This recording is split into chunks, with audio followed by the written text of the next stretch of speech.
Number 10, the human drive for life after death. This is evidence for God's existence. We were designed with a desire to obtain life after death. Every single religion tries to explain what's going to happen after we die. And this is a wonderful promise, for if we believe that Jesus died and rose again, if you believe that this morning, say amen. Jesus died and rose again. Even so, them also which sleep in Jesus will God bring with him. If there's no God, you'll never see loved ones that you have had pass on in your life that you've loved so dearly. But if there is a God, you'll see your loved ones again someday. The Bible says that we have this hope that we will see them which sleep in Jesus, and God will bring them with him. And this is why I find religion so disgusting sometimes, because it ends up manipulating people like this. Because, right, so Matt is telling his flock that if God exists, you'll see your loved ones again. So there's an emotional attachment there and an emotional desire to see their families. Now, with that being the case in their minds, they also realise that if they end up going to hell, they will not see their families and their loved ones. Now, if they joined another religion, in their mind, from that previous place that they were in, this in-group, they'll be going to hell because they've betrayed God, they've left. They've chosen a different path, whatever it is, I don't know. Depending on their version of hell, I don't want to assume. But they'll have chosen a different path, they'll have chosen separation of this specific God, and they wouldn't see their family. So there's this emotional attachment and emotional requirement to stay. This is also a sign of evolution with a religion, because if a religion does this sort of manipulation, then it keeps members probably more commonly. So these types of religions are more likely to survive people's beliefs and stick around in them. But no, I don't believe in an afterlife. If I experience one, as I mentioned in the previous video, I believe it to be like a near-death experience, a spike in brain activity that can last longer than the actual spike itself, or at least in a perceived manner. So I could perceive an hour, even though it's been 5 minutes, let's say, just for simplicity. And if I do see my family there, then I guess that would be nice, but it would just be a hallucination. I don't know if there's an afterlife, but I don't think there is going to be one. Which means my life right now has a lot of value, because it's the only one I get. I don't get an infinity to experience reality. If heaven is real, then I would still be experiencing reality in heaven. I don't get that time in my mind. If I do, I still don't think I will, so I'm going to treat my life currently even better than I can, the best that I can do. But, you know, with heaven in mind, what's the point?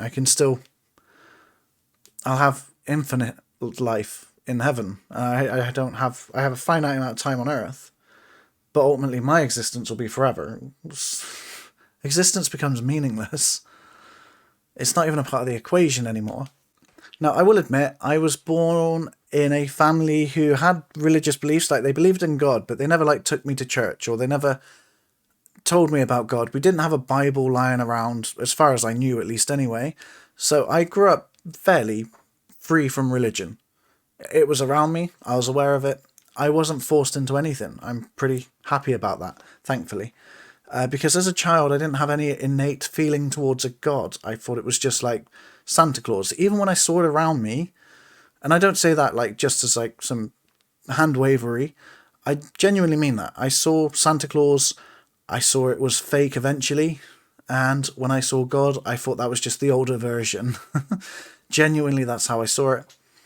And it's fair enough if you didn't see it that way, and still don't. But for me, I just saw it that way.